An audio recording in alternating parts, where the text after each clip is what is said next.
اللہ رب العزت کی ذات نے ذالک الکتاب لا ریب فیہ یہ جملہ کہہ کر اس بات کی تصدیق کر دی کہ یہ آیت اس چیز پہ دلالت کرتی ہے کہ اس کتاب کی حقانیت میں، اس کتاب کی عظمت میں، اس کتاب کی پاکیزگی میں، اس کتاب کے علم میں، اس کتاب کے نازل ہونے میں اور جس پر نازل ہوئی ہے اس میں لا ریب فیہ کسی بھی قسم کا کوئی شک نہیں ہے. یہ کتاب کی تصدیق کر دی اور اس کے بعد اللہ رب العزت کی ذات نے کہا انا نحن نزلنا الذکر وانا لہ لحافظون، بے شک ہم ہی نے اس کو نازل کی ہے اور ہم ہی اس کی حفاظت کرنے والے ہیں. ارباب علم و بصیرت پچھلے کچھ دنوں سے سوشل میڈیا پہ ایک کوہرام مچا ہوا ہے کہ سویڈن میں جو قرآن پاک جلایا گیا ہر بندہ اس کی مذمت کر رہا ہے. بہت سے حلقہ احباب، بہت سے دوستوں نے کہا کہ سر آپ بھی اس کی مذمت کریں. میں نے ان کی بات سنی اور میں خاموش رہا ہوں. میرا ان سب لوگوں سے ایک سوال ہے اور میرا ارباب بصیرت سے بھی اور ارباب اقتدار سے بھی ایک سوال ہے، کیا مذمت کرنے سے قرآن پاک کی تکریم اور عصمت قرآن واپس آ جائے گی؟ سوال تو یہ پیدا ہوتا ہے کہ ایسا ہو کیوں رہا ہے؟ آئے دن کبھی رسول اللہ صلی اللہ تعالی علیہ وسلم کی شان میں گستاخانہ خاکے بنائے جاتے ہیں، کبھی آپ صلی اللہ تعالی علیہ وسلم کی بے حرمتی کی جا رہی ہے، اور کبھی قرآن پاک کی بے حرمتی کی جا رہی ہے. تو بات یا معاملات جو ہیں یہ مذمتوں سے بہت آگے نکل چکے ہیں. سوال یہ پیدا ہے کہ ایسا ہو کیوں رہا ہے؟ ہم قرآن سے دور ہو گئے. جب ہم اللہ سے دور ہوں گے، انسان جس چیز کی نیت کرتے ہیں، جس کام کا مقصد ہوتا ہے، اگر انسان ہدایت کی طرف جاتا ہے اللہ اس کے لیے ہدایت کے راستے کھولنا شروع کر دیتا ہے. اگر انسان شر کی طرف جانا چاہتا ہے، برائی کی طرف جاتا ہے، تو اللہ اس کے لیے برائی کے راستے کھول دیتا ہے. ٹھیک ہے جاؤ، but one day will come when you will be in front of me. At that time, that will be the day of judgment. اس دن دیکھوں گا. Because of that مالک یوم الدین. اسی طریقے سے جو انسان اللہ کے قریب جاتا ہے، ایک ہاتھ، ایک بالش جاتا ہے اللہ ایک ہاتھ آتا ہے. انسان چل کر جاتا ہے اللہ دوڑ کر آتے ہیں. یہ اللہ کا نظام قدرت ہے. شیکسپیئر نے کہا تھا respect is commanded not be demanded. زبردستی آپ کسی سے عزت نہیں کروا سکتے، تکریم نہیں کروا سکتے. جس چیز سے آپ دور ہونا شروع ہو جائیں گے اللہ رب العزت کی ذات آپ سے وہ چیز دور کرنا شروع کر دے گی. ہم قرآن سے دور ہو گئے. ہم پہلے قرآن کو کم از کم پڑھنے کی حد تک ہم رکھتے تھے، اب تو ہم نے وہ پڑھنے کی حد تک بھی چھوڑ دی ہے. عمل کرنا تو بڑی دور کی بات. حالانکہ Quran was the code of our life. Code of our life. Quran was the constitution for the Muslim. یہود اور نصارہ تباہ و برباد ہو گئے اس لیے کہ انہوں نے اپنے انبیاء کو قتل کیا اور تورات میں تحریف کر دیا اور تورات کو بھلا دیا، تورات کے احکامات بھلا دیے. اللہ نے وہ قومیں دنیا سے اور صفحہ ہستی سے مٹا دی. 1914 میں جب پہلی جنگ آزادی ہوئی، 1914 سے لے کر 1918 تک، لائٹ جارج اس نے کامن آف ہاؤس میں کھڑا ہو کر، انگلستان میں کھڑا ہو کر قرآن پاک کا نسخہ اٹھا کر ایسے لہرا کر اس نے کہا تھا کہ جب تک دنیا میں یہ کتاب موجود ہے دنیا میں فتنہ اور فسادات ہوتے رہیں گے، اس وقت تک ہم مسلم امت پر غالب نہیں آ سکتے. میں اپنے مسلمانوں کے عروج اور زوال کے ٹاپک سے ہمارا لیکچر ہو چکا ہے ISSB والوں کے لیے، آپ کو یاد ہوگا. ان میں چند پوائنٹس میں نے نوٹ کرائے تھے. مسلمانوں کے زوال کی بنیادی وجوہات میں دو چیزیں لازم ہیں. ایک چیز، مسلمان نے قرآن کو چھوڑ دی ہے. مسلمان نے قرآن کو چھوڑ دی ہے، یہ مسلمان کے زوال کا. اور دوسری چیز مسلمان کے زوال کی سب سے بڑی وجہ یہ سودی نظام، یہ یہود کی پھیلائی یہ وہ مایا جال ہے جس کے اندر ممالک قوموں کی قومیں، نسلوں کی نسلیں دھنستی جا رہی ہیں. تاریخ اٹھا کر دیکھ لیں، آپ ہنومان کو، آپ شری کرشن کو، آپ رام کو، آپ کالی ماتا کو، آپ گاؤں ماتا کو، کسی کو برا کہہ کر دیکھ لیں، فساد برپا ہو جائے گا. آپ نیپال میں سورج کو گالی دے کر دیکھ لیں، آپ کو موت کے گھاٹ اتار دیا جائے گا. آپ زرتشت کو، آگ کی پوجا کرنے والے کے لیے آگ کو گالی دے کر دیکھیں، آپ کو عبرت کا نشان بنا دیا جائے گا. کیا ایک لاوارث مذہب مسلمانوں کا اسلام رہ گیا؟ آپ گرو گرنتھ کو کچھ کہہ کر دیکھیں، آپ وید کو کچھ کہہ کر دیکھیں، آپ کو عبرت کا نشان بنا دیا جائے گا. کیا قرآن لاوارث ہو گیا؟ علامہ اقبال نے کہا تھا، وہ معزز تھے زمانے میں مسلمان ہو کر، اور تم خوار ہوئے تاریک قرآن ہو کر. ہم دنیاوی طور پر بھی، اخلاقی طور پر بھی، ہر لحاظ سے ہم تباہ و برباد ہو گئے، اور دنیا والوں نے ہمیں عبرت کا نشان بنا کر رکھ دیے. ابھی بھی کیا کہا جائے گا کہ مسلمان تنگ نظر ہے، مسلمان تنگ نظر ہے، مسلمان محدود سوچ کے مالک ہیں. میرا ان سے سوال ہے، اگر یہود یہ کہتے ہیں کہ تورات اللہ کی کتاب ہے اور حضرت موسیٰ پر نازل ہوئی، ہمارا ایمان ہے تورات پر، ہمارا ایمان ہے موسیٰ علیہ السلام پر. اگر نصارہ کہتے ہیں، کرسچنز کہتے ہیں کہ انجیل اللہ کی کتاب ہے اور حضرت عیسیٰ پر نازل ہوئی، ہم ایمان رکھتے ہیں کہ بالکل صحیح، انجیل اللہ کی کتاب ہے اور حضرت عیسیٰ پر نازل ہوئی. ہم میں سے کبھی تاریخ اٹھا کر دیکھ لیں، ان پڑھ سے ان پڑھ، جاہل سے جاہل مسلمان بھی ہوگا، اس نے کبھی انجیل کی بے حرمتی نہیں کی. اس نے کبھی، حالانکہ انجیل اور تورات تحریف ہو چکی ہے، زبور ناپید ہو چکی ہے، لیکن مسلمان ہوگا، خواہ وہ کسی مسلک کسی فرقے کا ہے، شیعہ ہے، سنی ہے، بریلوی ہے، حیاتی ہے، مماتی ہے، دیوبندی ہے، کسی مسلک کا مسلمان ہوگا، وہ تورات کی، زبور کی، انجیل کی، موسیٰ علیہ السلام کی، عیسیٰ علیہ السلام کی توہین نہیں کرے گا.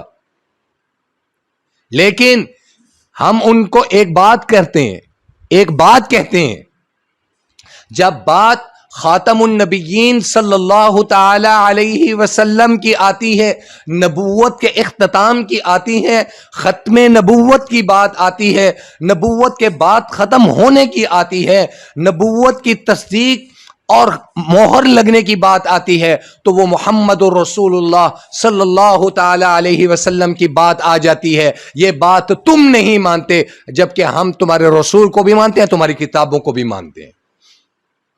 جب بات قرآن کی آتی ہے، جب بات قرآن کی شریعت کی آتی ہے، جب بات قرآن کی تصدیق کی آتی ہے، قرآن اپنی تصدیق خود کرتا ہے. قرآن کی حقانیت اور قرآن کی صداقت خود قرآن موجود ہے، اور اس کی حفاظت کا ذمہ دنیا والوں نے نہیں لیا، اس کی حفاظت کا ذمہ اللہ نے خود لے چکا ہے. اور جس کا محافظ اللہ ہو، اس چیز کو زوال نہیں آتا. لیکن تنگ نظری اور تعصب پسندی یہود و نصارہ میں، زرتشت میں، غیر مذاہب میں، غیر مسلم مذاہب میں زیادہ ہے کہ یا مسلمان تنگ نظر ہے. یہ میرا ایک سوال ہے. اور بات رہ گئی قرآن پاک کی، سید عطا اللہ شاہ صاحب بخاری رحمہ اللہ تعالی، اللہ ان کی قبر پر کروڑوں اربوں رحمتیں نازل فرمائے. سید عطا اللہ شاہ صاحب بخاری نے انڈیا میں کھڑے ہو کر للکار کر ہندو بنیے سے کہا تھا، ایک ایک کر کے تمام مساجد سے، پورے ہندوستان سے قرآن پاک کے سارے نسخے جلا دو. ایک معصوم مادر ذات نبینا، ماں کے پیٹ سے نابینا پیدا ہونے والا بچہ، سید عطا اللہ شاہ بخاری مرد حر نے اس بچے کو آگے کیا اور اسے کہا پڑھنا شروع کر. بچے نے الحمد کے الف سے پڑھنا شروع کیا اور والناس کے سین تک. اس وقت مرد حر نے ایک ہی جملہ کہا تھا کہ ہاں مجھے بتاؤ، انگریز کو کہا تھا اور ہندو سے مخاطب ہو کے کہا تھا، ہاں مجھے بتاؤ کتنے قرآن کے نسخے تم شہید کرو گے، کتنے سینوں سے تم قرآن کو نکالو گے؟ کتابی شکل میں تم قرآن ختم کر لو گے؟ کیا 700 صحابہ شہید نہیں ہوئے تھے سیدنا ابو بکر صدیق کے دور میں؟ تو کیا قرآن ناپید ہو گیا تھا؟ اس کی حفاظت کا ذمہ اللہ نے لی ہے. قرآن ناپید نہیں ہوگا. سویڈن تاریخ کا حصہ بن جائے گا، فرانس تاریخ کا حصہ بن جائے گا اور قصہ پارینہ بن جائے گا. امت مسلمہ کی حقیقت اور حکومت ہوگی، لیکن مسلمانوں کے لیے لمحہ فکریہ ہے اور یہ لمحہ فکریہ رہے گا. یہ مجھ سمیت میں تمام علماء سے مخاطب ہوں، میں تمام اکابرین سے مخاطب ہوں، میں تمام صلحاء فقہاء سے مخاطب ہوں. میں حضرت Maulana Qari Hanif Jalandhari president Quranic board سے مخاطب ہوں. میں وفاق المدارس، تنظیم المدارس، اتحاد المدارس، تمام مدارس بورڈ سے مخاطب ہوں. میں علماء دیوبند، علماء بریلوی، علماء اہل حدیث، میں تمام سے مخاطب ہوں. میں ارباب اختیار سے مخاطب ہوں، ارباب اقتدار سے مخاطب ہوں، اور اس کے علاوہ میں عام انسان اور عام مسلمان سے مخاطب ہوں. یہ قرآن کی بے حرمتی، یہ رسول اللہ صلی اللہ تعالی علیہ وسلم کی بے حرمتی، یہ اللہ کی شان میں گستاخی، اللہ کے کلام میں کبھی گستاخی تو کبھی رسول اللہ کی شان میں گستاخی، کب تک مسلمانوں کو آزمایا جائے گا؟ کب تک ہماری غیرت ایمانی کو آزمایا جائے گا؟ سفارتی طور پر بھی ان ممالک سے بات کی جائے،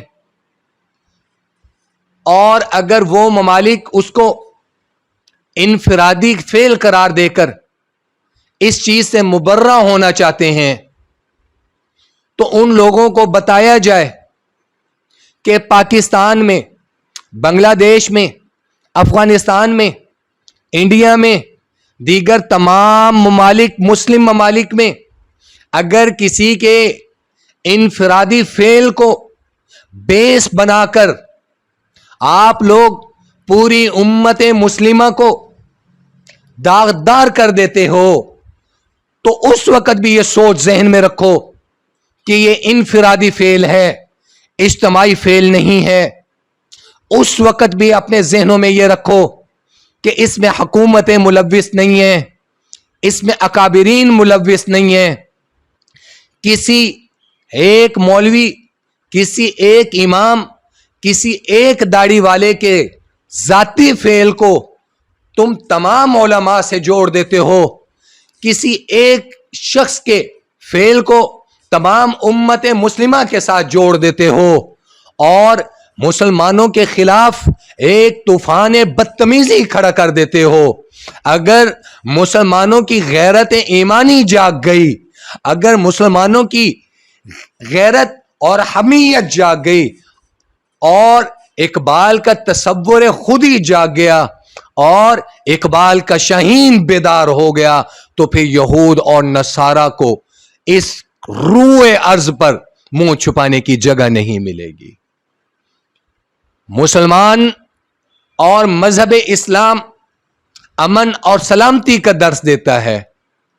اسلام امن کا خواہاں ہے، مسلمان امن کا خواہاں ہے، مسلمان تعداد میں زیادہ ہیں.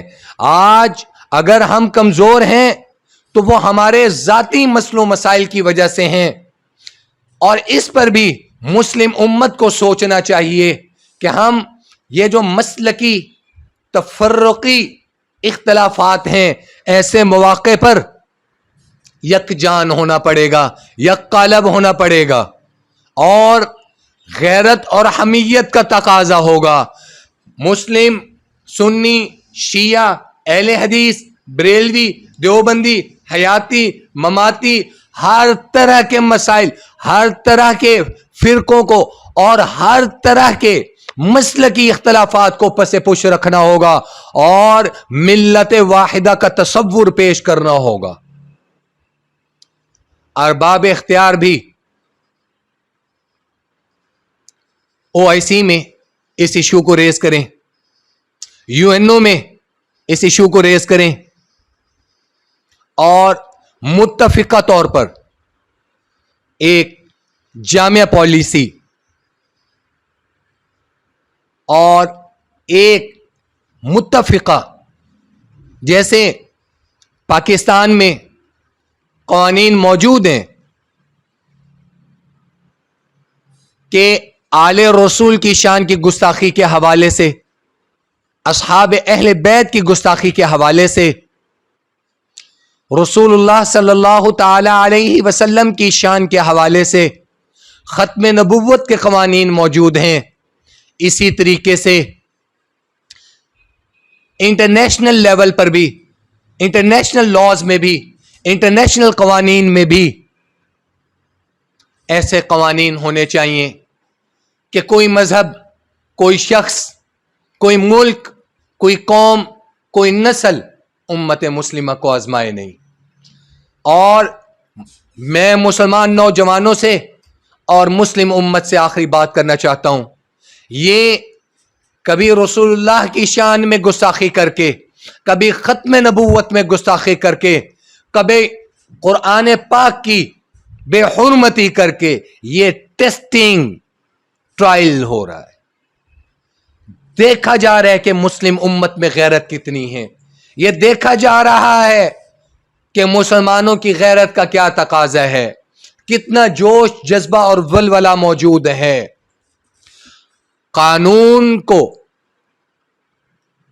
قانون کا احترام کرتے ہوئے، قانونی اداروں کا، ملکی قوانین کا، ملکی آئین کا احترام کرتے ہوئے، لا انفورسمنٹ ایجنسیز کا احترام کرتے ہوئے، اداروں کا تقدس پامال کرتے ہوئے، اخلاقیات کو مد نظر رکھتے ہوئے، ملکی قوانین کو مد نظر رکھتے ہوئے، اخلاقی طور پر بھی اور ہر حوالے سے معاشی طور پر، معاشرتی طور پر اپنا احتجاج ریکارڈ کروائیں، اور تمام یہود و نصارہ کی جتنی پروڈکٹس ہیں ان کا بائیکاٹ کیا جائے۔ اسی طریقے سے ختم نبوت کی بات آئے تو تمام مرزائی پروڈکٹس کا بائیکاٹ کیا جائے۔ میں خواجہ سعد رفیق صاحب سے گزارش کروں گا کہ آپ شہید باپ کے بیٹے ہیں، آپ اس وقت، آپ کا والد اس کیبنٹ کا حصہ تھا جس وقت ختم نبوت کا قانون پاس ہوا تھا۔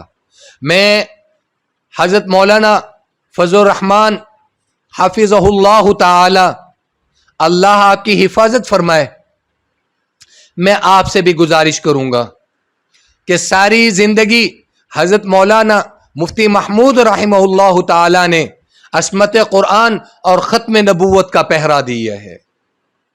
میں حضرت مولانا قاری حنیف جلندری سے بھی مخاطب ہوں کہ آپ حضرت مولانا خیر محمد جلندری نور اللہ مرقدہ، آپ ان کے چشم و چراغ ہیں۔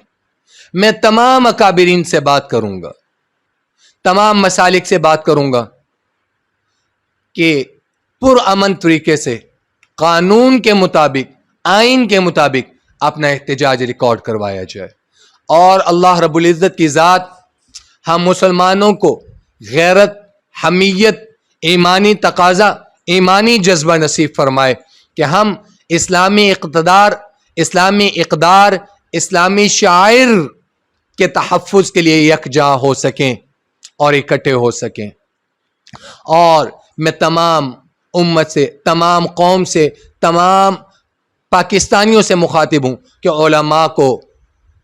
علماء کو مضبوط کریں، سیاسی طور پر بھی علماء کو مضبوط کریں، کیونکہ اسلام کا دفاع، قرآن کا دفاع، حدیث کا دفاع، سنت کا دفاع، اہل بیت کا دفاع، آل رسول کا دفاع، صحابہ کا دفاع، قرآن کا دفاع، اسلامی اقتدار کا دفاع، اسلامی روایات کا دفاع علماء کر سکتے ہیں.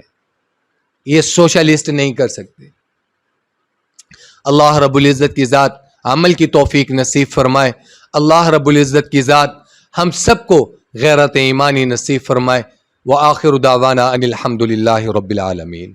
یا وجیہ الدین والکرم